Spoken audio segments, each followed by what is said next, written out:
Hello student, this is तनु टिप्टान और आज हम बात करेंगे हमारे नेक्स्ट यूनिट के बारे में। यूनिट नंबर मीन्स की हमारा यूनिट नंबर फर्स्ट है। नेक्स्ट सब्जेक्ट के बारे में पढ़ेंगे। नेक्स्ट बुक हम स्टार्ट करने जा रहे हैं MCQ 07। MCQ 07 जो कि आपकी है फिनेंशियल मैनेजमेंट की है, यूनिट नंबर फर्स्ट है। फटाफट स्टार्ट करते हैं। जैसे कि हमने MCQ 01 को कंप्लीट किया था, इसी तरह से MCQ 07 को भी कंप्लीट कर लेते हैं। तो सबसे पहले इसके मीनिंग जो लिखा हुआ है, बुक का मतलब ही समझते हैं क्या बोलना चाह रही है। फाइनेंशियल मैनेजमेंट, मैनेजमेंट का मतलब क्या है कि जब हम चीज़ों को मैनेज करके रखते हैं, अरेंज करके रखते हैं कि जब किसी चीज़ की हमें रिक्वायरमेंट होती है उसी टाइम पे हमें वो मिल रही है, उसका यूज़ हो रहा है, तो उसे हम कहेंगे कि हमारा प्रॉपर मैनेजमेंट है ना। जैसे शादी के अंदर कि पूरा मैनेज करके रखते हैं कि कहाँ से किस चीज़ के ऊपर पैसा लगाना है, कहाँ से हमें सामान मंगवाना है, अगर कोई इन केस इमरजेंसी हो जाती है तो वो चीज़ें कहाँ से अरेंज होने वाली। तो हमारी चीज़ को प्लान करके रखते हैं, है ना। प्री डिफाइन एक प्लान होता है। अब बात की जा रही है यहाँ पे फिनेंस के बारे में, फिनेंशियल के बारे में। फिनेंस दैट मीन्स आपकी मनी की रिगार्डिंग बात की जा रही है, आपके फिनेंस के रिगार्डिंग बात की जा रही है। मीन्स की जो कंपनी है या फिर कोई भी बिजनेस है या फिर कोई भी ऑर्गेनाइजेशन है, उसके अंदर पैसों की रिक्वायरमेंट है, ठीक है। अब पैसों की रिक्वायरमेंट क्यों होती है? सबसे पहला क्वेश्चन यही है कि रिक्वायरमेंट्स, फंड्स की रिक्वायरमेंट क्यों होती है। सबसे पहली बात कि जितने भी आपके डे टू डे एक्सपेंसेस होते हैं, डे टू डे खर्चे होते हैं, ठीक है, उनको राइट ऑफ करने के लिए, उनको पे ऑफ करने के लिए। सो हम ये कह सकते हैं कि हमारे डे टू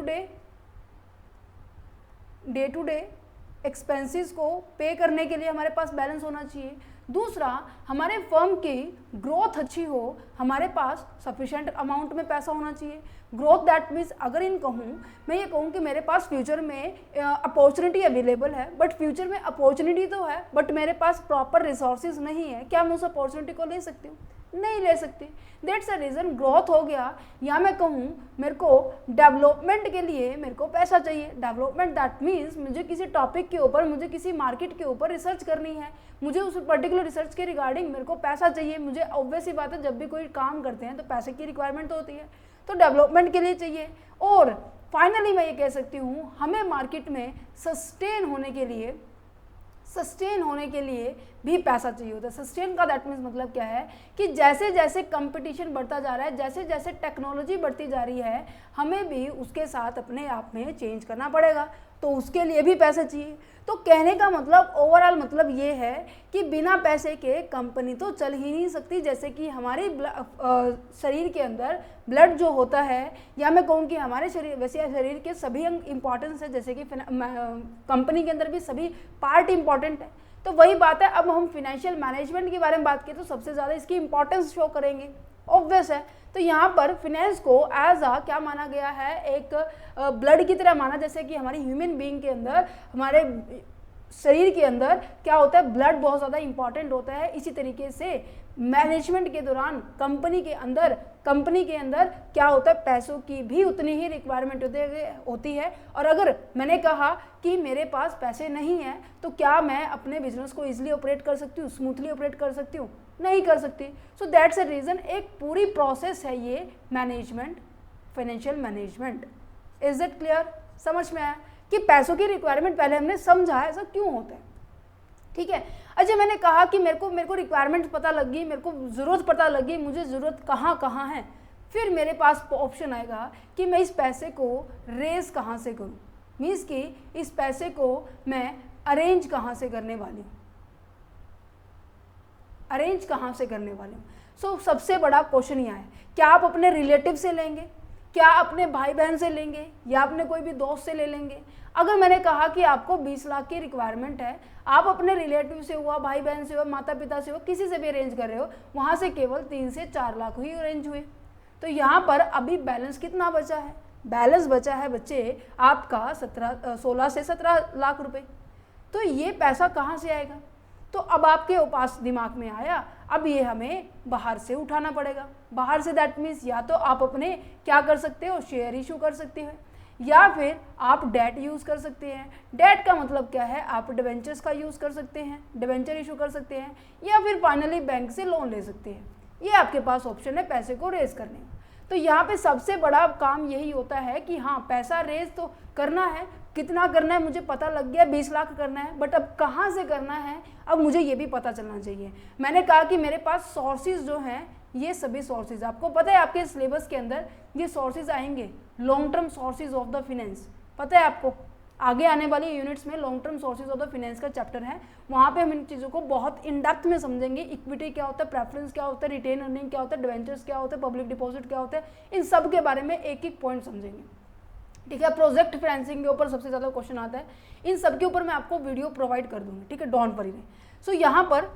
सो यहाँ पर मैंने बताया कि मेरे पास सोर्सेज ये हैं। अब बात आ जाती है अरेंज करने का साधन, मुझे पता चल गया। अब मुझे ये पता चलना चाहिए किससे कितना मुझे अरेंज करना है, क्योंकि सबकी कॉस्ट अलग होती है, सबका रिस्क अलग होता है, सभी के सभी रिटर्न मुझे अलग देंगे। तो कहने का मतलब इस पर्टिकुलर सेक्टर को समझने के लिए, इस पर्टिकुलर पॉइंट को अरेंज करने के लिए मुझे इनके कॉस्ट, उनके रिस्क, इनके रिटर्न को देखना होगा। जैसे ये कहा जाता है कि जो डिबेंचर्स होते हैं हमारे cheapest source of the finance है, पता है आपको सबसे सस्ता साधन है। इनके ऊपर जो इंटरेस्ट पे करना पड़ता है ना हमें डिबेंचर्स के ऊपर, वो हमारे शेयर होल्डर्स को दिए जाने वाले डिविडेंड से बहुत कम होता है। दैट्स द रीज़न इसको हम चीपेस्ट सोर्स कहते हैं। दूसरा रीज़न ये है कि जब अगर हम डिबेंचर्स को यूज़ करते हैं ना तो हमें टैक्स का बेनिफिट मिलता है। मैं आगे आने वाले लेक्चर में डिस्कस करूँगी। ये जो अभी मैं बना रही हूँ ना ये पॉइंट, EBIT में से अगर मैं इंटरेस्ट को माइनस कर दूं तो मेरे पास EBT बच जाएगा। EBT में से अगर मैं टैक्स को माइनस कर दूं देन मेरे पास EAT बच जाएगा। उसके बाद मैं प्रेफरेंस का डिविडेंड माइनस कर दूं तो ये जो बैलेंस बचेगा वो स्पेशली इक्विटी शेयर होल्डर के लिए बचेगा।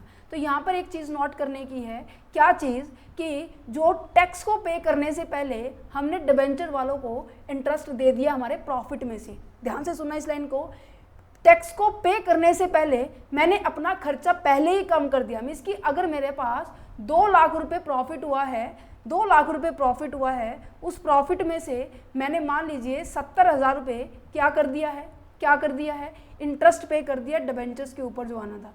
तो एक तो मैं क्या कर रही हूँ, पहले 2 लाख पे इंटरेस्ट दे रही थी, अब मैं 1,70,000 रुपये इंटरेस्ट दूँ। ठीक है, 1,30,000 रुपये इंटरेस्ट है। तो यहाँ पर देखो मैंने आपको बताया था कि जब इनकम क्या होती है, ज़्यादा होती है, तो आपका टैक्स भी क्या होता है, उतना ही ज़्यादा होता है। जैसे जैसे इनकम कम होती जाएगी आपका टैक्स भी क्या होगा, कम होता चले जाएगा।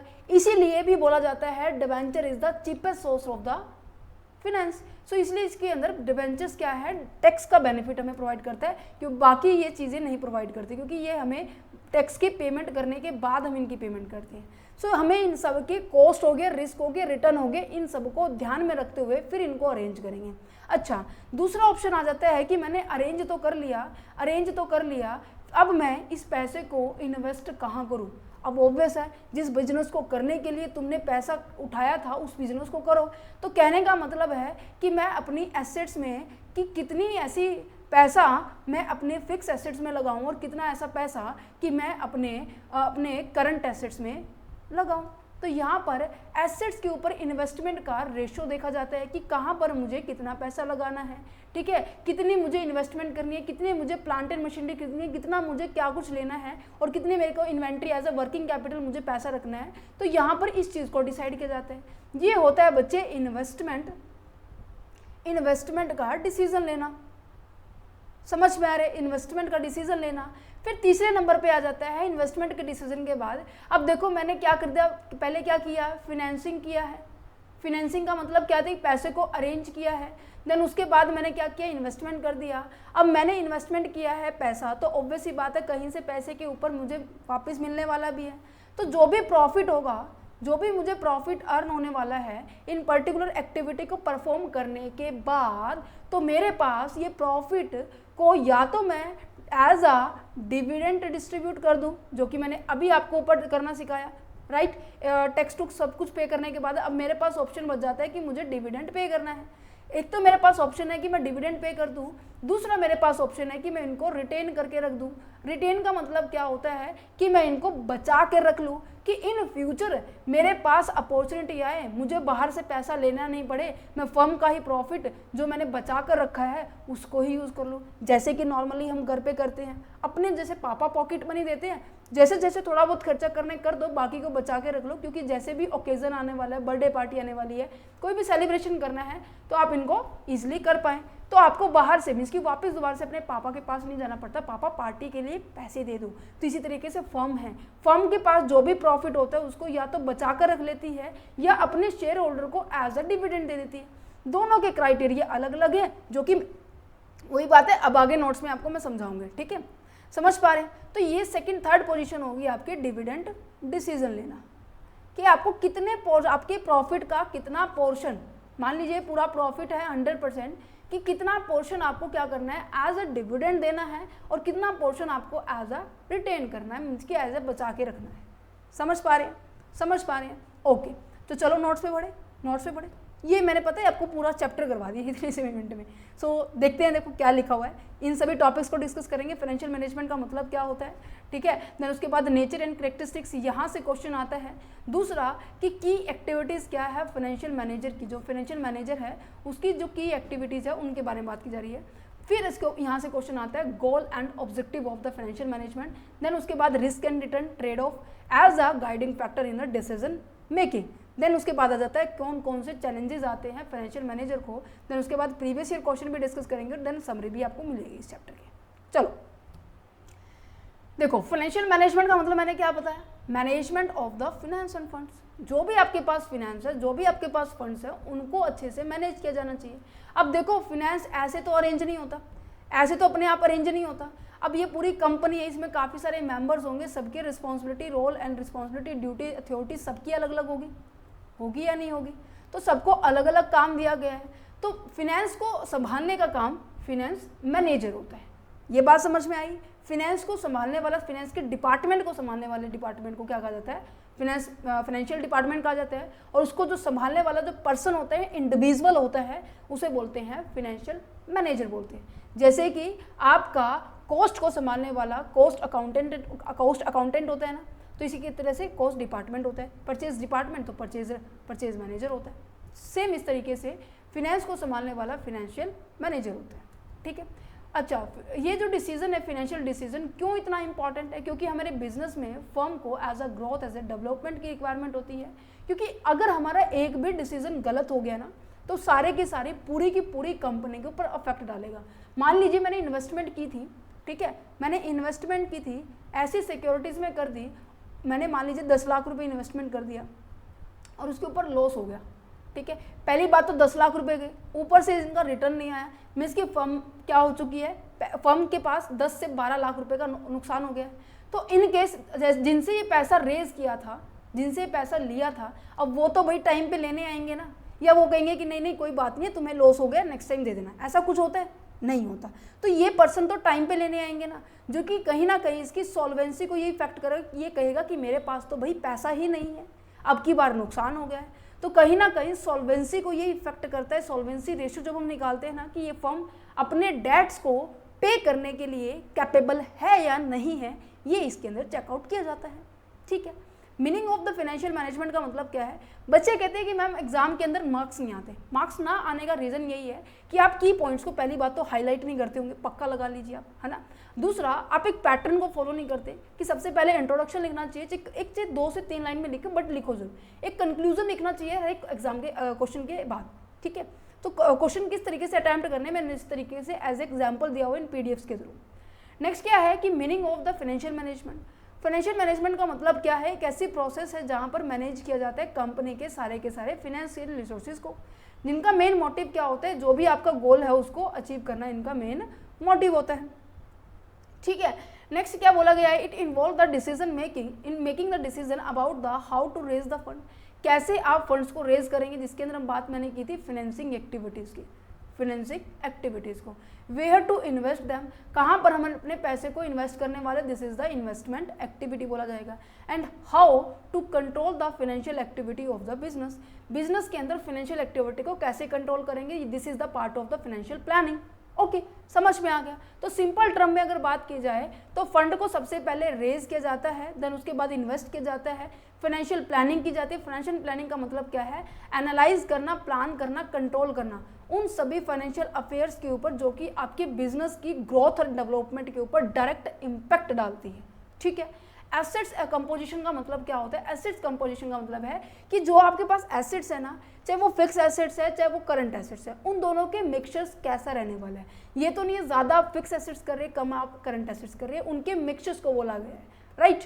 नेक्स्ट जाते हैं size and the growth. Financial management में ये भी देखा जाता है कि आपकी बिजनेस जिस लेवल पे आपने स्टार्ट की थी, क्या आज भी उसी लेवल पे या कुछ बड़ा है उसका लेवल, या उसका ग्रोथ हुआ है, कुछ तो हुआ होगा ना। तो ये भी एक फाइनेंशियल मैनेजमेंट के अंदर ये सभी चीज़ें की जाती है। आई होप अब आपको मोटा मोटा क्लियर हो गया होगा फाइनेंशियल मैनेजमेंट होता क्या है, ठीक है। अब इसके हम नेचर के बारे में बात कर लेते हैं। वैसे मैं ये ऑलरेडी समझा चुकी हूँ आपको पेज नंबर, मतलब कि ये एग्जाम्पल्स के थ्रू। देखो क्या लिखा हुआ, सबसे पहला जो रोल है आपका फाइनेंसिंग डिसीजन का है। फाइनेंसिंग डिसीजन मैंने बताया कि ये इन्वॉल्व करता है कि आपका बेस्ट वे कौन सा है जहाँ से आप कैपिटल को क्या कर सकते हो, रेज कर सकते हो, ठीक है। ये आपका ऑपरेशन, इन्वेस्टमेंट एंड ग्रोथ, इन तीनों चीज़ों के लिए हमें पैसे की रिक्वायरमेंट होती है। मैंने आपको बता दिया कि डे टू डे एक्टिविटीज़ को ऑपरेट करने के लिए, इन्वेस्टमेंट करने के लिए, या फिर अपनी बिजनेस की ग्रोथ करने के लिए। ग्रोथ का मतलब क्या है कि अपॉर्चुनिटी आ रही है, अपॉर्चुनिटी आ रही है, आई मेरे पास, बट पैसे नहीं है। अगर मैंने कहा अपॉर्चुनिटी आई, अपॉर्चुनिटी ही नहीं आई मेरे पास, बट पैसे बहुत ज़्यादा हैं, बहुत ज़्यादा सफिशिएंट अमाउंट में, तो इन दोनों का मैच तभी होगा जब ये भी आपके पास अवेलेबल हो, ये भी आपके पास अवेलेबल हो, तभी आपके बिजनेस का क्या हो सकता है, ग्रोथ हो सकता है, ठीक है। दूसरे पॉइंट ऑफ व्यू से अगर मैं आपको बताऊं ग्रोथ कैसे हो सकता है, डिविडेंड जब तक हम अपने शेयर होल्डर को नहीं देंगे, तो शेयर होल्डर अपने हमारी कंपनी के अंदर, मीन्स की जो आपकी ये कंपनी जो मैंने बनाई है उस कंपनी के अंदर रेगुलर इन्वेस्टमेंट नहीं करेंगे। अगर रेगुलर इन्वेस्टमेंट नहीं करेंगे तो उसकी जो EPS है, अर्निंग पर शेयर है, वो क्या हो जाएगी, डाउन चली जाएगी। तो कहीं ना कहीं ग्रोथ पर्सपेक्टिव भी हमें मेजर करना पड़ता है, ठीक है। This decision determine the optimum mixtures of the debt and equity. ये बताता है कि आपका ऑप्टिमम मिक्सचर्स क्या होना चाहिए। ये पता है आपको, इसको एक और नाम दिया जाता है, पता है आपको, इसे बोलते हैं कैपिटल स्ट्रक्चर। क्या बोलते हैं, कैपिटल स्ट्रक्चर। ये भी आपका चैप्टर है, डिस्कस करेंगे आने वाले चैप्टर्स के अंदर, ठीक है। कैपिटल स्ट्रक्चर का मतलब क्या है कि आपकी फर्म के अंदर जो आपका कैपिटल का ढांचा है, उस ढांचे में कौन कौन सी जो आपने मनी है वो इंक्लूड की हुई है, वो उधार का पैसा या आपके खुद का पैसा है, ठीक है। और ये डिटरमाइन करने के लिए उनकी कॉस्ट, उनकी रिस्क को हमें बहुत गहनता रूप से स्टडी करना पड़ेगा, क्योंकि हर एक फर्म चाहेगी वो जब भी पैसा अरेंज करे कॉस्ट कम से कम हो, रिस्क कम से कम हो, उसके ऊपर रिटर्न क्या हो, आपका ज़्यादा से ज़्यादा हो। यस या नो, दैट्स इट। क्यों? क्योंकि रिटर्न ज़्यादा होगा, कॉस्ट कम होगा, कहीं ना कहीं आपकी डायरेक्ट इम्पैक्ट डालती है वैल्यू ऑफ द फर्म के ऊपर। Value of the firm, this is also a part of the capital structure theory. Capital structure theory में पढ़ेंगे, मोदी गिलानी मिलर अप्रोच है, ठीक है, नेट इनकम अप्रोच है, नेट ऑपरेटिंग इनकम अप्रोच है, वहाँ बहुत अच्छे से डिस्कस करेंगे। अभी फिलहाल इनका मतलब समझो क्या है, क्योंकि इन सभी का इम्पैक्ट आपका क्या है, आपकी वैल्यू ऑफ फर्म के ऊपर डायरेक्टली पड़ता है, ठीक है। सोर्सेज ऑफ फाइनेंस बता दिया मैंने, शेयर होल्डर्स इक्विटी है, बोरोइंग फंड है। फाइनेंशियल लीवरेज का मतलब क्या है, जब भी हम क्या करते हैं, बाहर से पैसा उठाते हैं। मैंने कहा कि मेरे पास सोर्सेज हैं, कौन कौन से सोर्सेज है मेरे पास, एक तो मेरे पास शेयर्स हैं, दूसरा मेरे पास डेट है। जब भी हम बाहर से पैसा उठाएंगे ना, डेट से पैसा उठाएंगे, तो हमारा क्या होगा कि इस पैसे को अरेंज करने में, अब देखो मैंने किसी से पैसा उधार लिया है, मैंने बैंक से लोन लिया है, ठीक है। अब क्या बैंक वाले ऐसे ही थोड़ी ना दे देंगे, या जान भी जानो तब भी नहीं देंगे मेरे को, तो क्यों? क्योंकि वो कहेंगे या तो एज अ सिक्योरिटी दो, साथ ही साथ हम आपको उसके ऊपर जो इतना, मान लीजिए मैंने कहा 10 लाख रुपए मैंने आपसे लोन लिया है, ठीक है, बिजनेस की इक्विपमेंट को खरीदने के लिए। कहते कोई दिक्कत नहीं है, बैंक से लोन ले लो, और ज़्यादा लेना और ले लो, हमें कोई दिक्कत नहीं है, बट हम इसके ऊपर एक इंटरेस्ट रेट चार्ज करेंगे। कहते मैंने कहा कितना करोगे? उन्होंने कहा कि हम 10% करेंगे साल का, ठीक है, पर ईयर। तो यहाँ पर इसकी 10 लाख के ऊपर मुझे 10% इंटरेस्ट देना पड़ेगा। मुझे जब इसकी फाइनल पेमेंट करूँगी ना, तो मुझे 10 लाख प्लस में 10 लाख के ऊपर 10% इंटरेस्ट भी देना पड़ेगा। तो यहाँ पर ये क्या है, ये रिस्क ही तो है। इन केस मैंने इक्विपमेंट खरीद लिए, उससे कोई इनकम जनरेट नहीं हुई, तो मैं क्या करूँगी भाई, है ये इंटरेस्ट भी देना एक्स्ट्रा ही अमाउंट है। तो कहीं ना कहीं इस अमाउंट को क्या बोला जाता है, ये बोला जाता है फाइनेंशियल लीवरेज। कि मीन्स कि जब भी हम पैसे को अरेंज करते हैं, और अरेंज करने के जब हम आउटसाइडर से ज़्यादा रेज करते हैं, तो उससे अरेंज होने वाले, उससे रेज होने वाला जो कॉस्ट होता है, वो हमारा फाइनेंशियल लीवरेज के अंदर आता है, ठीक है। यहाँ पे हम डिसीजन लेते हैं कैपिटल स्ट्रक्चर का, डेट फाइनेंसिंग डिसीजन का, इक्विटी का फाइनेंसिंग डिसीजन कितना लेना है, डिविडेंड कितना हमें डिवाइड करना है as a distribution shareholders के अंदर। ओके, इन्वेस्टमेंट डिसीजन के बारे में बात की जाए, इन्वेस्टमेंट डिसीजन का मतलब मैंने आपको बताया कि आपने पैसा तो अरेंज कर लिया, इट्स ओके, 20 लाख रुपए आपने अरेंज कर लिए, बट अब बात आ जाती है कि इस पैसे को मैं इन्वेस्ट कहाँ करूँ, इसकी लगाऊँ कहाँ पे, लॉन्ग टर्म में लगाऊँ या फिर मैं शॉर्ट टर्म में लगाऊँ। लॉन्ग टर्म का मतलब क्या है, लंबे टाइम के प्रोजेक्ट में लगाऊँ या फिर मैं अपनी वर्किंग कैपिटल को मेंटेन करने के लिए लगाऊं। वर्किंग कैपिटल दैट मीन्स आपके डे टू डे खर्चे के बारे में बात की जा रही है। तो यहाँ पर इन दोनों के मिक्सचर से आप पूरे पैसे को यहाँ पर लगाएंगे, ठीक है। अच्छा, मैंने कहा कि मेरे को लंबे प्रोजेक्ट में भी लगाने हैं, मेरे को शॉर्ट में भी लगाने हैं। शॉर्ट में आपने कहा कि मेरे को तो डे टू डे जितने भी खर्चे होते हैं उनको मैंने देखा और उसके हिसाब से मैंने 7 लाख रुपये यहाँ पर रख लिया, 7 ज़्यादा हो गए हैं, मान लीजिए 4 लाख रुपये इसने रख लिए, तो बाकी के बच्चे जो 16 लाख रुपए हैं आपने कहा कि मुझे ऐसे प्रोजेक्ट में लगाना होगा जिसकी जो लाइफ टाइम भी क्या हो, कम हो, और दूसरा उससे रिटर्न भी क्या हो, ज़्यादा होता। तो ये जो चैप्टर होगा, पता है कौन सा चैप्टर है ये, मैं आपको ये जो आज का जो वीडियो है ना उसके अंदर मैं सारे चैप्टर मैं बता रही हूँ कि ये जो चैप्टर है ना फर्स्ट चैप्टर, ये आपके जितने भी आगे आने वाले चैप्टर है ना उनके बारे में थोड़ी थोड़ी बारे में इन्फॉर्मेशन दे रखी है इस चैप्टर में, ठीक है। तो ये है कैपिटल बजटिंग का चैप्टर। कौन सा चैप्टर है, कैपिटल बजटिंग का चैप्टर है ये। ओके जी, तो क्या लिखा हुआ है, the most important financial decision in concern with determine the total amount of the assets to be held in the firm, कि जो आपके पास अमाउंट है ना उससे अपनी फर्म के अंदर कितनी तरह की एसेट्स को आप रखेंगे, हेल्ड करके रखेंगे। आप इन्वेस्टमेंट 2 तरीके से कर सकते हैं, long term and short term, that's it, so simple, जो भी मैंने आपको समझाया। लॉन्ग टर्म के बारे में बात की जाए तो आप एलोकेशन करते हैं कैपिटल का टू द इन्वेस्टमेंट प्रोजेक्ट, जो भी इन्वेस्टमेंट करते हैं लंबे टाइम के लिए, जो भी प्रोजेक्ट होते हैं ना लॉन्ग पीरियड के, वहाँ पे आप इन्वेस्ट करते हैं। Short term financial investment decision का मतलब क्या है, जब हम क्या करते हैं अपने फंड्स को एलोकेट करते हैं फॉर किसके लिए, कैश एंड कैश इक्विवेलेंट के लिए, रिसीवेबल के लिए, इन्वेंट्री की पेमेंट करने के लिए, या फिर मैं कहूँ कि मुझे कोई डेट की पेमेंट करनी है, ठीक है। तो इस तरीके की बात की जा रही है, ठीक है। तो यहाँ पे वर्किंग कैपिटल मैनेजमेंट के बारे में बात की जा रही है, ठीक है, समझ में आ रहा है। अच्छा, नेक्स्ट जाता है, अच्छा ये क्या लिखा हुआ है इसको ध्यान से पढ़ना। ये कहते हैं कि अ फर्म में have to the number of the profitable investment proposal. ये कह रहे हैं कि फर्म के पास ना काफ़ी सारे प्रपोजल होते हैं। जैसे कि मैंने कहा कि मेरे पास मान लीजिए एक प्रोजेक्ट है, एक नहीं 3 प्रोजेक्ट है, तीनों प्रोजेक्ट में पैसे लगाने के पास मेरे पास पूरे पैसे भी है, मेरे पास तीनों प्रोजेक्ट भी है, अपॉर्चुनिटी भी है, पैसे भी है, दोनों चीज़ें हैं। तो मैं क्या तीनों पे लगाऊंगी, तो मैं यहाँ पर ये देखूंगी कि इस प्रोजेक्ट में लगाने के लिए बेनिफिटेड है, इस प्रोजेक्ट में लगाने के लिए बेनिफिटेड है, ये इस प्रोजेक्ट में लगाने के लिए बेनिफिटेड है। तो इनमें से जो भी प्रोजेक्ट होगा profitable, number of the project जो है आपके पास, उनमें से कोई भी एक प्रोजेक्ट को हमें सेलेक्ट करना है, ठीक है। और उस एक प्रोजेक्ट के ऊपर आपको क्या करना है, अपने इन्वेस्टमेंट करनी है, क्योंकि आप अपने फंड्स को भी देखेंगे, इनके द्वारा आने वाले रिटर्न्स को भी देखेंगे, इनके द्वारा रिटर्न को देखेंगे, इनके द्वारा आने वाले रिस्क को भी देखेंगे। तो इन सभी चीज़ों को देखने के बाद हम प्रोजेक्ट में इन्वेस्ट करते हैं, ठीक है। अच्छा, डिविडेंड डिसीजन के बारे में अगर बात की जाए, डिविडेंड डिसीजन का मतलब क्या है कि हमें जो प्रॉफिट है ना, जो फर्म का जो प्रॉफिट है, उस प्रॉफिट में से कितना हिस्सा मुझे dividend as a shareholder को देना है, कितना हिस्सा मुझे एज अ रिटर्न करके रखना है, रिटेन करके रखना है, इसकी फर्म के अंदर बचा के रखना है। तो डिविडेंड और कुछ नहीं है, प्रॉफिट का ही एक हिस्सा होता है। रिटेन अर्निंग भी कुछ नहीं है, वो भी प्रॉफिट का एक हिस्सा होता है। अच्छा, मैंने कहा कि मेरे पास जो प्रॉफिट है वो 100% है, तो ऑब्वियस सी बात है प्रॉफिट हमारा डिविडेंड और रिटेन को मिलाकर ही हमेशा आता है। क्लियर है, समझ में आ गया। तो ये क्या लिखा हुआ है, dividend is a part of the business income, business income का पार्ट है। Dividend can be paid in the form of the, हम डिविडेंड किसी भी फॉर्म में दे सकते हैं, शेयर के फॉर्म में, सिक्योरिटी के फॉर्म में, कैश के फॉर्म में। डिविडेंड का भी आगे आने वाले चैप्टर्स में हम डिस्कस करेंगे बिल्कुल इन डेप्थ में कि इसकी थ्योरी क्या है, प्रोसेस क्या है, किन किन टेक्निक्स के हम थ्रू हम क्या कर सकते हैं, डिविडेंड को डिस्ट्रीब्यूट कर सकते हैं, each and everything. Okay, dividend क्या है। अब देखो, मैंने कहा कि जो शेयर होल्डर्स हैं, मैं दे क्यों रही हूँ डिविडेंड, मुझे ये तो बताओ। मैंने कहा मैंने किसी कंपनी में पैसे इन्वेस्ट करें, क्या मैंने ऐसे ही कर दिए होंगे? मैं आपको कह रही हूँ कि मेरी जो कंपनी है, ठीक है, मेरी कंपनी में पैसे इन्वेस्ट कर दो, कोई XYZ कंपनी है मेरी, ठीक है, मेरी कंपनी में पैसे इन्वेस्ट कर दो, क्या आप ऐसे इन्वेस्ट कर दोगे?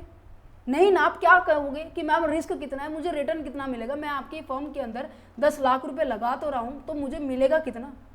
तो कहने का मतलब डिविडेंड एक तरीके से हम ये कह सकते हैं एक रिटर्न का अमाउंट होता है जो कि शेयर होल्डर को परसुएट करता है, प्रभावित करता है कि आने वाले टाइम में फिर हम इस कंपनी के अंदर दोबारा से फिर और अमाउंट में एक्स्ट्रा में इन्वेस्ट करें।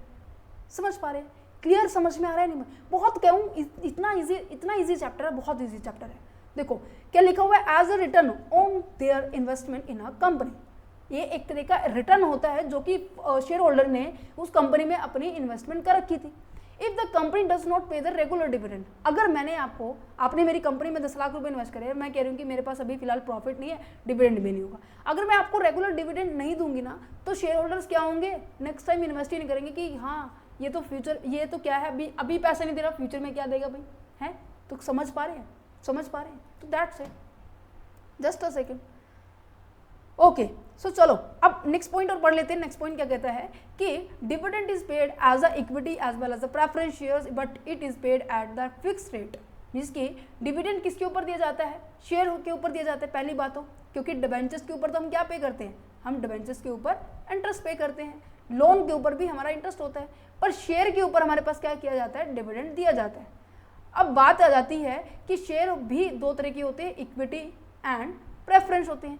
इक्विटी को कभी भी fix rate of the dividend नहीं मिलता, प्रेफरेंस को fix rate of the dividend मिलता है। ये पॉइंट यही कह रहा है।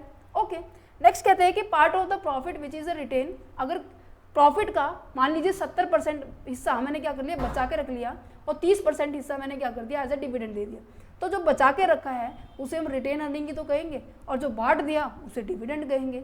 ठीक है, ये डिविडेंड पॉलिसी कितनी होनी चाहिए, कितना परसेंटेज होना चाहिए, कितने मतलब 70 है या 30 है, 30 है, 70 है, 40 है, 50 है, कैसा होना चाहिए, वो एक इंटरनल पार्ट है, फाइनेंशियल डिसीजन के ऊपर बेस करते हैं कि अगर फ्यूचर में लग रहा है कि हमारे पास बहुत ज़्यादा अपॉर्चुनिटी है तो वो ज़्यादा पैसा स्टोर करके रखेंगे, अगर ये लग रहा है कि नहीं फ्यूचर में अपॉर्चुनिटी नहीं है तो कम पैसा स्टोर करके रखेंगे। Is it clear? ये क्वेश्चन है ना, इतना टाइम मैंने इसके ऊपर क्यों लगाया, क्योंकि ये क्वेश्चन है ना बहुत बार मतलब हर साल देखोगे ना, ये जो सभी ईयर से क्वेश्चन पेपर दिए हुए मैंने, सबके अंदर ये क्वेश्चन आया हुआ है एज इट इज। तो आप इसको एज इट इज लिखेंगे पॉइंट्स के अंदर, तो मेरे हिसाब से आपको मार्क्स कहीं नहीं कटेंगे आपके। ठीक है, तो चलो नेक्स्ट पॉइंट में पढ़ते हैं फटाफट कि की एक्टिविटीज क्या है फाइनेंशियल मैनेजर की। अब मैंने कहा देखो फाइनेंशियल मैनेजर ही तो है जो सारी इस तरीके की एक्टिविटी कर रहा है कि पैसे को उसने सबसे पहले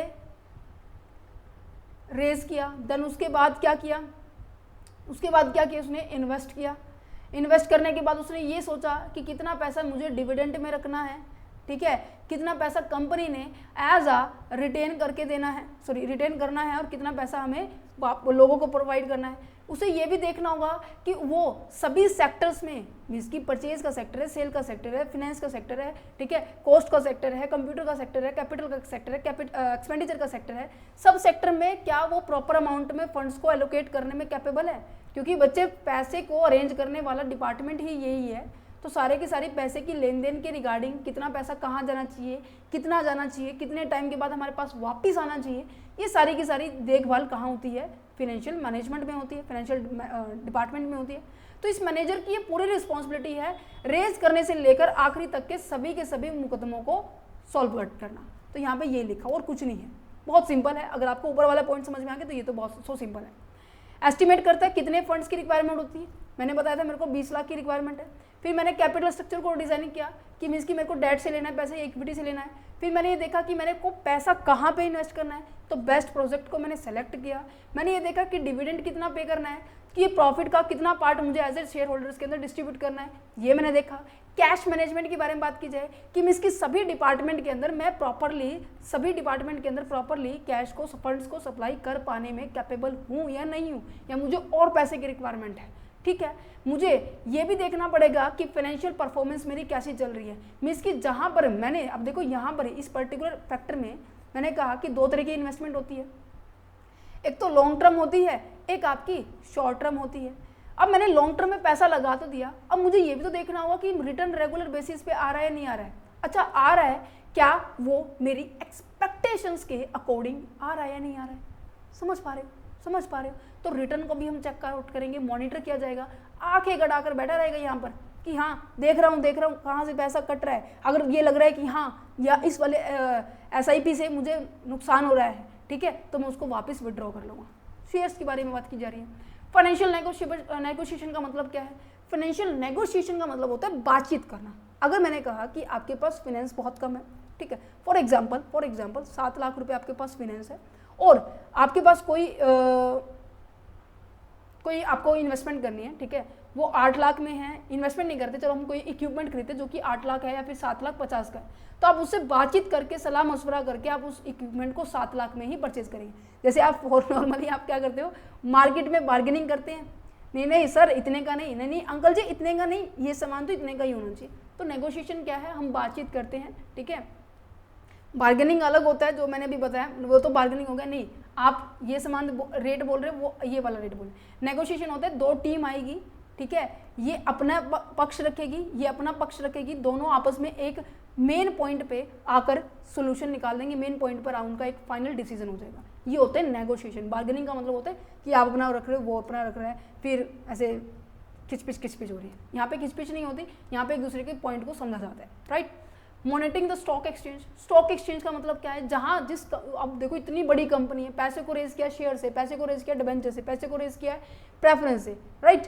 अब जहाँ से वो रेज कर रही है उसके ऑब्वियस ही बात है शेयर क्या होंगे, लिस्टेड होंगे। कहाँ होंगे लिस्टेड? स्टॉक एक्सचेंज में होंगे। कौन से स्टॉक एक्सचेंज में होंगे? बॉम्बे स्टॉक एक्सचेंज में हो या फिर नेशनल स्टॉक एक्सचेंज में हो, डजेंट मैटर। बट हाँ, अपने शेयर्स को मॉनिटर भी तो किया जाएगा ना, अपने शेयर को मतलब उसके ऊपर निगरानी भी तो रखी जाएगी ना, तो वो चीज़ की जाएगी। शेयर होल्डर्स के वेल्थ को तो मैक्सिमाइज करना इसका मेन मोटिव होता ही है। आई होप ये समझ में आ गया होगा, ठीक है।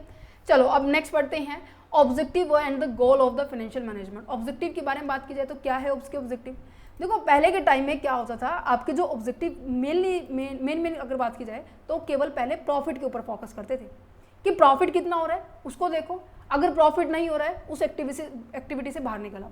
कहने का मतलब मेरे पास 2 प्रोजेक्ट, 2 नहीं 3 लगा लेते, 3 प्रोजेक्ट हैं, ठीक है।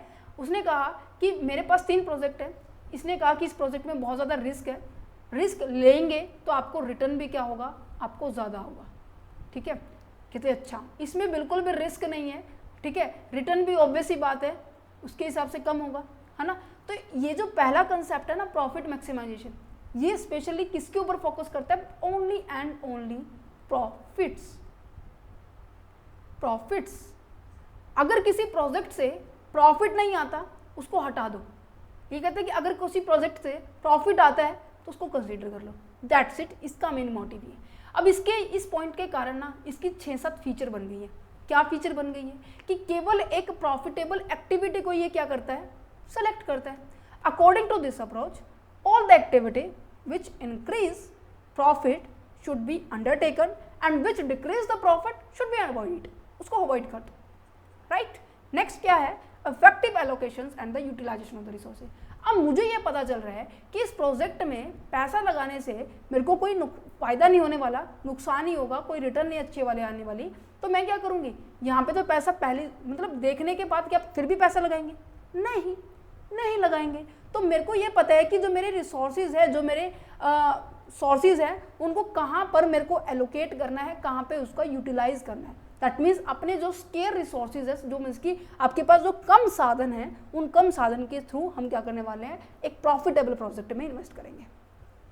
As it clear? समझ में आ रहा है? अच्छा, मेजरमेंट द परफॉर्मेंस का मतलब क्या है कि जहाँ पर आपने अपने पैसे को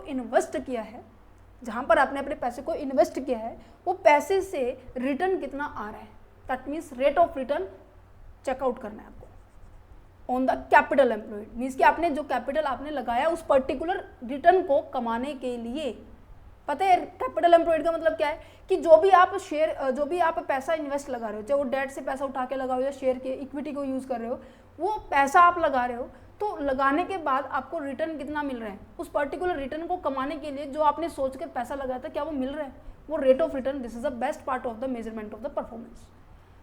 sources of the incentives and the deductions. क्या कह रहा है कि अब मेरे को ये पता है कि जितने भी फर्म के अंदर पर्सन है उनको ये पता है कि जो ये फर्म है ना प्रॉफिटेबल प्रोजेक्ट के लिए काम करती है, और जितना ज़्यादा प्रॉफिट होगा उतना फर्म के लिए फ़ायदेमंद है और जो मेंबर हैं उनके लिए फ़ायदेमंद है। तो यहाँ पर सभी के सभी जो मेंबर्स हैं, मैनेजर्स हैं, फर्म के जो बाकी के जितने भी एम्प्लॉयज़ हैं, उनको पता है प्रॉफिट होगा उनके शेयर्स इंक्रीज होंगे, उनकी सैलरी इंक्रीज होगी, जिसकी कहीं ना कहीं इनडायरेक्टली इम्पैक्ट किसके ऊपर पड़ेगा, शेयर होल्डर्स के ऊपर पड़ेगा, राइट। तो ये कहीं ना कहीं एक प्रॉफिट क्या है, एक एज ए मोटिवेटर का काम करता है, ठीक है, सोर्सेज ऑफ द इंसेंटिव्स है, ठीक है। This concept focus on the maximize the absolute amount the profit, कि आपको एग्जैक्ट एब्सोल्यूट अमाउंट कितना मिल रहा है, राइट। बट ये साथ ही साथ इसकी भी फीचर इसमें ऐड होती है कि इन केस फ्यूचर में किसी भी तरह की अनसर्टेनिटी आ जाए, इन फ्यूचर में किस तरह की प्रॉब्लम आ जाए, अगर आपके पास प्रॉफिट होगा तो आप उस प्रॉब्लम को इजीली फेस आउट कर सकते हैं। अगर पैसा ही नहीं होगा तो ऑब्वियस ही बात है आप कंपटीशन को भी कम्पीट नहीं कर पाएंगे, इवन आप मार्केट में भी एग्जिस्ट नहीं कर पाएंगे अगर पैसा नहीं होगा। सो ये सभी बातें इसकी फीचर्स हैं। मीन्स के कहने का मतलब प्रॉफिट देखो, प्रॉफिट के हिसाब से रिसोर्सेज को एलोकेट कर दो, परफॉर्मेंस को मेजर करते चले जाओ, एज अ मोटिवेशन मिलता चला जाएगा, प्रॉफिट होता चला जाएगा, और in case of the future में कोई लॉस होता है या फिर कोई ऐसी कंडीशन आ जाती है तो आप उसको ईजिली हैंडल कर सकते हो।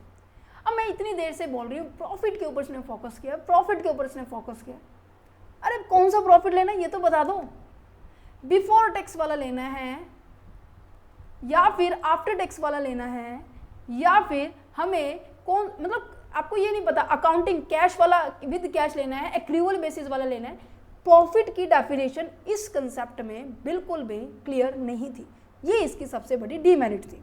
सबसे पहला पॉइंट आगे समझ में कि प्रॉफिट के रिगार्डिंग क्या है, आपके बारे में एम्बिगियस था, इसकी अनक्लियर था, बिल्कुल भी ये स्पष्ट नहीं था कि आपको प्रॉफिट कौन सा लेना है, शॉर्ट टर्म है, लॉन्ग टर्म है, बिफोर है, आफ्टर है, टोटल प्रॉफिट है, रेट ऑफ द प्रॉफिट है, वटएवर क्या लेना है, कुछ नहीं पता।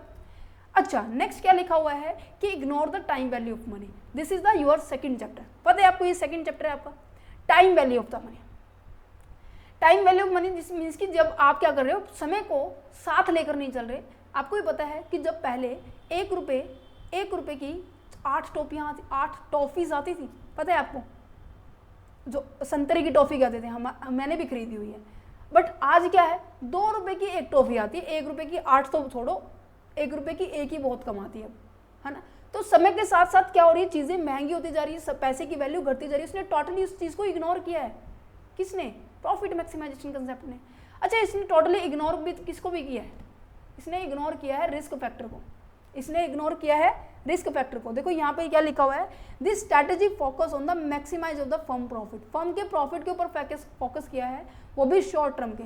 मीन्स कि अब अभी प्रॉफिट देखो, अभी शेयर होल्डर के बीच में बांट दो। मीन्स कि कहने का मतलब करंट शेयर होल्डर रिटर्न्स के बारे में फोकस किया है, फ्यूचर के बारे में फोकस नहीं किया, जिसके ऊपर ज़्यादा रिस्क है उसको भी उसने कैंसिल आउट कर दिया। समझ में आया, this is the whole about there is a profit maximization concept, कि रिस्क को भी इसने इग्नोर किया है, दूसरा फ्यूचर में आने वाले प्रॉफिट है उसको तो उसने टोटली इग्नोर किया है, क्योंकि इसने केवल करंट के फोकस के ऊपर किया है। इज इट क्लियर, समझ में आ रहा है। अच्छा, जो भी इसकी जो कमियां थी ना, जो इसके नेगेटिव पॉइंट्स है, अब नेक्स्ट कंसेप्ट के ये इसकी फीचर बनने वाली है, wealth maximization, this is a second concept.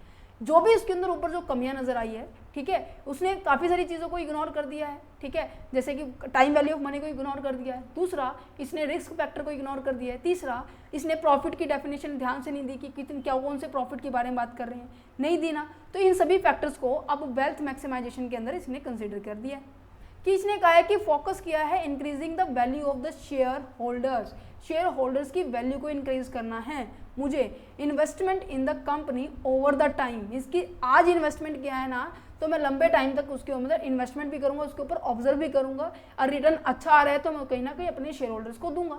अब मैंने आपको ये पॉइंट बताया था कि जैसे जैसे जितना ज़्यादा शेयर होल्डर यहाँ पे प्रॉफिट बचेगा, यहाँ पे मैं इसको हाईलाइट करती हूँ, ठीक है,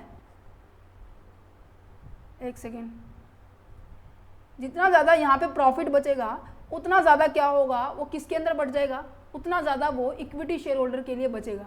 इक्विटी शेयर होल्डर्स कौन है, ये वाले शेयर होल्डर्स हैं। अब मैंने कहा कि यहाँ पे पैसा कम बचा है तो इसकी इक्विटी पर वैल्यू शेयर भी क्या होगी, कम आएगी। फॉर एग्जाम्पल मैंने कहा मेरा प्रॉफिट 5 लाख बचा है, ठीक है, एक सिनारियो के अंदर मेरा प्रॉफिट 10 लाख बचा है, आपके शेयर होल्डर क्या है 50,000 है, अभी यहाँ पर भी शेयर होल्डर क्या है 50,000 है, तो नंबर ऑफ द ईपीएस कैसे निकलती है, ऐसी तो निकलती है जितना प्रॉफिट है वो नीचे number of the share holders, cut कर दो इनको, तो ये 10 रुपये पर शेयर आया। और यहाँ पे कितना आएगा, यहाँ पे कितना आएगा 20 रुपये पर शेयर।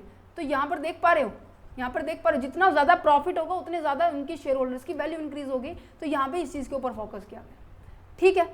तो स्टॉक प्राइस इनका इंक्रीज करने के बारे में, पहले 10 रुपये का शेयर था वो 20 रुपये का शेयर हो चुका है, ठीक है। टाइम वैल्यू मनी को इसने कंसीडर किया है, सस्टेनेबल ग्रोथ की ओर फोकस किया है, करंट की तरह नहीं है जैसे प्रॉफिट मैक्सिमाइजेशन में था कि करंट के ऊपर ध्यान दिया, नहीं, ये पूरे लंबे टाइम तक ग्रोथ के बारे में बात करता है, लॉन्ग टर्म प्रॉफिटेबिलिटी के ऊपर इसने फोकस किया है, ग्रोथ के ऊपर फोकस किया है। Is it clear? तो यहाँ पर बेनिफिट यही है जो भी यहाँ पर ऊपर मैंने पढ़े कि शेयर होल्डर की वैल्यूज को क्या कर रहा है, ये इंक्रीज कर रहा है। ऑब्वियस है, स्टॉक प्राइस इंक्रीज होगा, शेयर होल्डर की वैल्यू इंक्रीज हो जाएगी। अब जिसके पास 100 शेयर थे और पहले 10 रुपये वैल्यू थी तो उसकी पास कितने की अमाउंट आ रही थी, 1000 की। अब वही 100 शेयर 20 रुपये के हो चुके हैं तो वो 2000 हो जाएगी। अब आपको पता है, अब मैंने 2018 के अंदर एक शेयर के अंदर इन्वेस्ट किया था जिसकी वैल्यू 8 रुपये थी, अभी फिलहाल वो 720 रुपये का हो चुका है। तो यहाँ पर देखो इन्वेस्टमेंट की जो जैसे जैसे स्टॉक का प्राइस बढ़ता जा रहा है उसे वैसे वैसे जो शेयर मैंने खरीदे हुए थे वो क्या है, उसकी वैल्यू भी बढ़ गई है। समझ पा रहे हो? तो यहाँ पर शेयर होल्डर की जो वैल्यू है वो भी इंक्रीज हो जाती है। लॉन्ग टर्म ग्रोथ की ओर फोकस किया इसने, ठीक है। इसने इम्प्रूव किया है रिसोर्सेज को एलोकेट करने के लिए, ठीक है। इसने ऑब्वियस सी बात है बच्चे, जब तक रिस्क नहीं लोगे तब तक आपका रिटर्न भी उतना नहीं आएगा, ठीक है। इसने रिस्क फैक्टर को भी कंसीडर किया है, बेटर रिस्क मैनेजमेंट किया है, ठीक है। ये कुछ एक पॉइंट थे, ये भी क्वेश्चंस क्या है आपका। अब देखो एग्जाम के अंदर कैसे आए हुए हैं इनको देखते हैं। मैं पहले आपको ये दिखा देती हूँ। सबसे पहले मैंने आपको बताया what do you understand by the financial management, क्या समझते हैं, वो आपको पूरा ये वाला जो पूरा पेज समझाया ना ये पूरा एक्सप्लेन करना है। Wealth maximization better objective than the profit maximization. क्या क्वेश्चन क्लियर हो गया? ये जून 2023 में आया था, जून 2023 में आया था और जून 2024 के अंदर आपका कंसेप्ट आया था maximization concept of the risk and return का। ये अभी मैं फिलहाल अभी करवाऊंगी, ठीक है, ठीक है। गोल हमारे हो चुके हैं जो कि ऑब्जेक्टिव थे। ऑब्जेक्टिव क्या थे? एक तो प्रॉफिट मैक्सिमाइजेशन, एक wealth maximization. This is also clear. Okay, ये अभी फिलहाल होगा, पहले हम चैप्टर कर लेते हैं फिर हम इसको चैप्टर यहाँ पे आएंगे। ओके ओके जी, अब यहाँ पर आ जाते हैं risk and return trade off as a guiding factor in our decision making. Means कि जब भी हम कहीं पर इन्वेस्ट करते हैं, किसी भी प्रोजेक्ट में इन्वेस्ट करते हैं तो वहाँ पर रिस्क भी होता है बच्चे, उसके हिसाब से रिटर्न भी होता है। इन दोनों के बीच में अपोजिट रिलेशनशिप है, बिल्कुल अपोजिट रिलेशनशिप है। अगर मैंने कहा रिस्क ज़्यादा है, सॉरी पॉजिटिव रिलेशनशिप है, अपोजिट नहीं है पॉजिटिव है, रिस्क ज़्यादा है तो रिटर्न भी ज़्यादा होगा, ठीक है। अगर मैंने कहा कि आपका रिस्क कम है तो रिटर्न भी कम होगा। फॉर एग्जाम्पल मैं आपको कह रही हूँ कि आपके पास मान लीजिए 10 लाख रुपए हैं और उस 10 लाख रुपए को एक तो आप गवर्नमेंट बैंक में डिपॉजिट करवा दो उसको। गवर्नमेंट कह रही है हम आपको क्या देंगे 6.7% का इंटरेस्ट रेट देंगे, कहते ठीक है। प्राइवेट सेक्टर कह रहा है कि इसी पैसे को अगर तुम हमारे पास लगाओगे ना तुम्हें हम 25% रिटर्न देंगे। फर्क पता है क्या इसमें? यहाँ पर रिटर्न ज़्यादा है तो ऑब्वियस सी बात है रिस्क भी तो ज़्यादा होगा, डूबने के चांसेस भी तो ज़्यादा होंगे। बट यहाँ पे फुल ऑफ सिक्योर है तो रिटर्न भी कम है, रिस्क भी कम है। That's it. समझ में आ रहा है? तो रिस्क जितना ज़्यादा होगा उतना ज़्यादा रिटर्न होगा, रिस्क जितना ज़्यादा कम होगा उतना ज़्यादा रिटर्न भी कम होगा, ठीक है। फॉर एग्जाम्पल मैंने आपको दे दिया है return of the trade off का मतलब क्या है कि आप इनके बीच में क्या बना के रख रहे हैं, एक बैलेंस बना के रख रहे हैं कि ये तो ऑब्वियस है, ऐसे तो हम रुकेंगे भी नहीं।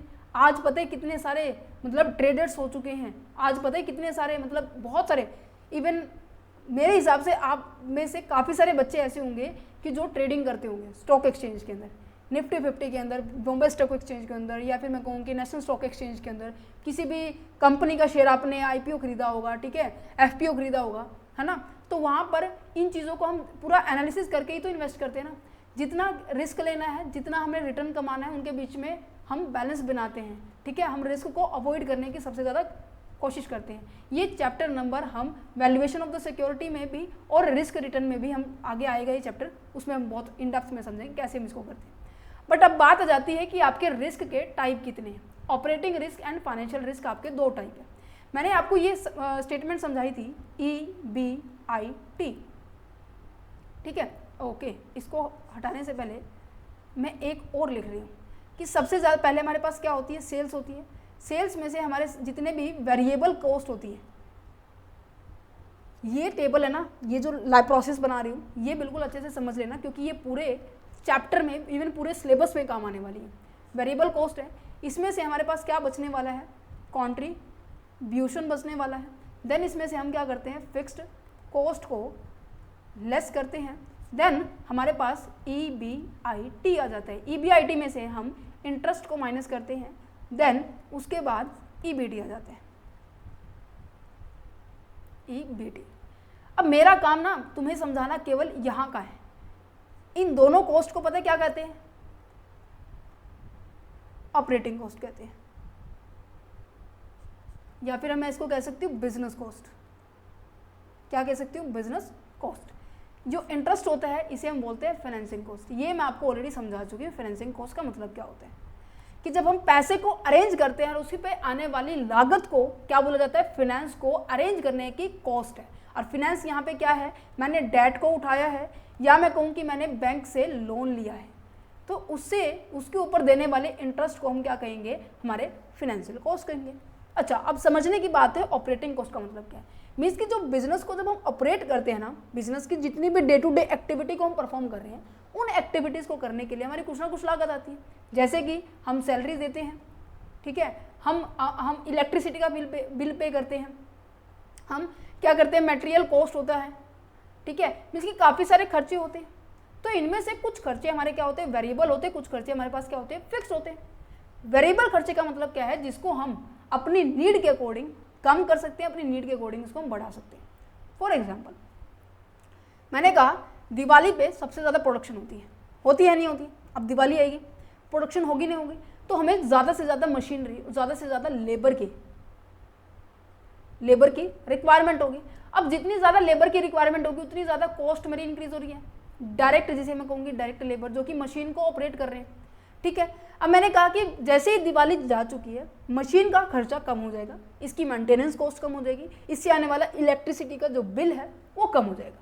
बट जिस फैक्ट्री में अभी आपने रेंट पे ले रखा है, ठीक है, अब आपने रेंट पे लिया है, मान लीजिए पूरे महीने आपने प्रोडक्शन की है, ठीक है, तब भी आपका उतना ही रेंट जाएगा। मान लीजिए 1 लाख रुपए आपका फैक्ट्री का रेंट है, ठीक है।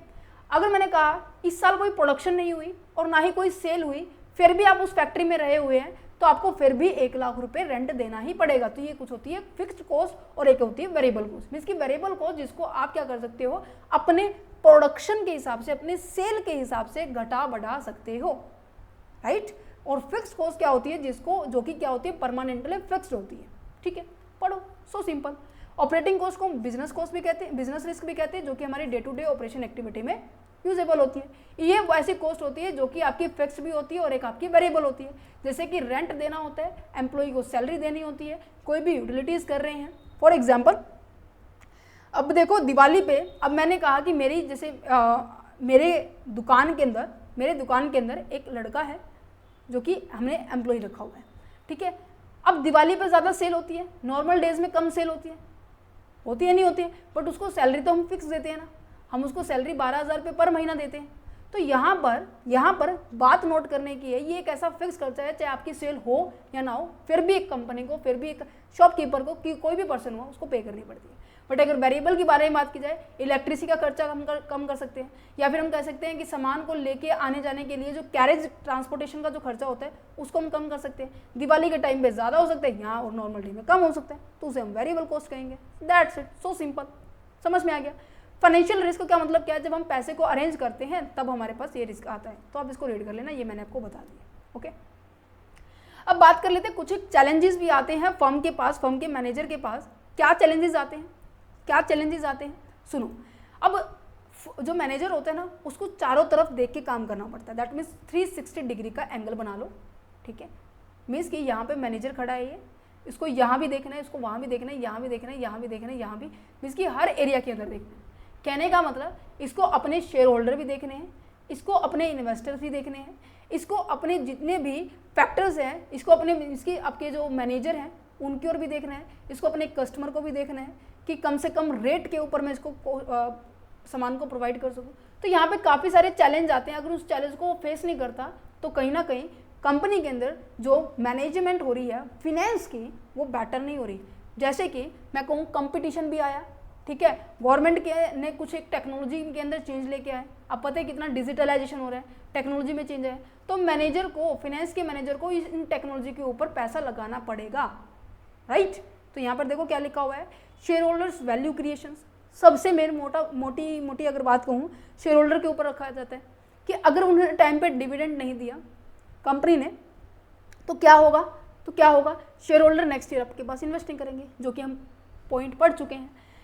नेक्स्ट क्या है, इन्वेस्टर्स एक्सपेक्टेशंस। इन्वेस्टर की क्या एक्सपेक्टेशन होगी, मान लीजिए आप किसी कंपनी के शेयर होल्डर नहीं है, आप अभी बाहर खड़े हैं, मीन्स की कंपनी में सोच रहे हैं कि मुझे इस कंपनी में पैसा लगाना है, अभी आपने सोचा है। अब वो सोच किसके ऊपर डिपेंड होगी, सोच डिपेंड होगी कि आप कितना किसको रिटर्न दे रहे हो। मीन्स की जो प्रोस्पेक्टस होता है ना कंपनी का, वो डिफाइन करता है। मीन्स की इन्वेस्टर्स एक्सपेक्टेशंस का मतलब क्या है, range of the mutual fund and the other investment options. आप जितने ज़्यादा, अब जैसे आपको पता है कि जब आप किसी शॉप के ऊपर जाते हैं ना, एक तो केवल क्या है, केवल गारमेंट्स का डिपार्टमेंट रखा हुआ है, दूसरी शॉप है जहाँ पर गारमेंट्स का भी है, शूज़ का भी है, और गारमेंट्स में भी वैरायटीज़ बहुत है। जैसे कि जो जेंट्स डिपार्टमेंट अलग है, लेडीज़ डिपार्टमेंट अलग है, जो ओल्ड पर्सन है उनका अलग है, बच्चों का अलग है, इसकी बहुत सारी वैरायटी है। अब आप कहाँ जाना चाहेंगे, एक ही शॉप में जाएंगे, इसी तरीके की काफ़ी सारी शॉपों में विजिट करना पड़ेगा, या फिर एक ही शॉप में जहाँ पर आपको सभी चीज़ मिल रही है। सो जहाँ पर वैरायटी होगी, इसी तरीके से फर्म के अंदर भी होती है, जहाँ पर इन्वेस्टमेंट के काफ़ी सारे ऑप्शन होंगे, तो मैं इन्वेस्टर्स भी कहाँ जाएंगे, वहीं जाएंगे जहाँ पर सभी चीज़ें एक साथ मिल जाती होगी। तो इन्वेस्टर्स की जो साइकोलॉजिकल फैक्टर्स है उसको समझना होगा। नेक्स्ट क्या है, managing the increase risk. Increase risk that means जो भी हम क्या कर रहे हैं फिनेंस को अरेंज करने में, या फिर मैं कहूँ कि ग्लोबलाइजेशन होने के कारण, लिबरलाइजेशन होने के कारण, प्राइवेटाइजेशन होने के कारण हमारा जो रिस्क है मोस्ट ऑफ बढ़ चुका है, तो उसको समझना होगा, उसको एडजस्ट करना होगा हमारे रिटर्न के साथ। तो यही तो हम ट्रेड ऑफ में पढ़ेंगे नहीं पढ़ेंगे।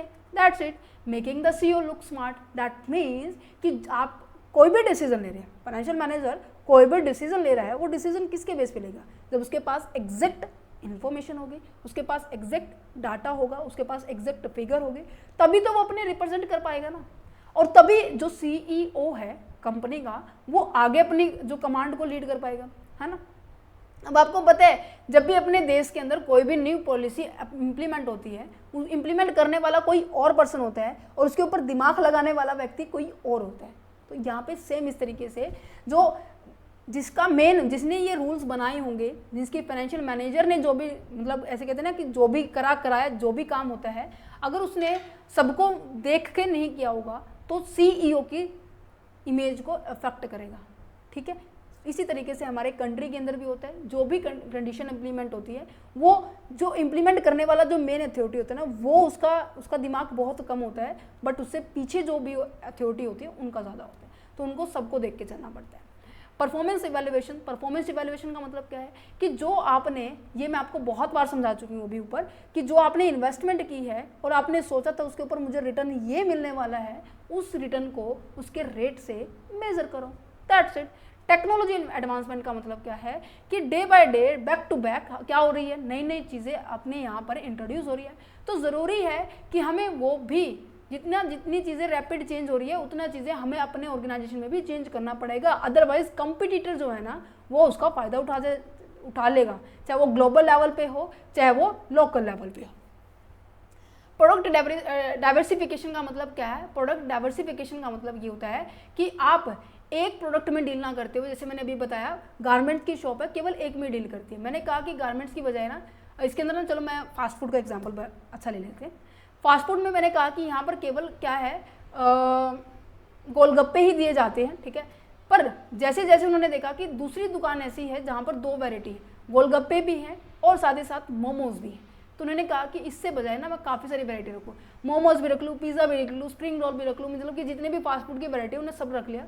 तो जिस भी तरह के कस्टमर होंगे ना, वो सारे के सारे आपके यहाँ पे विजिट करेंगे।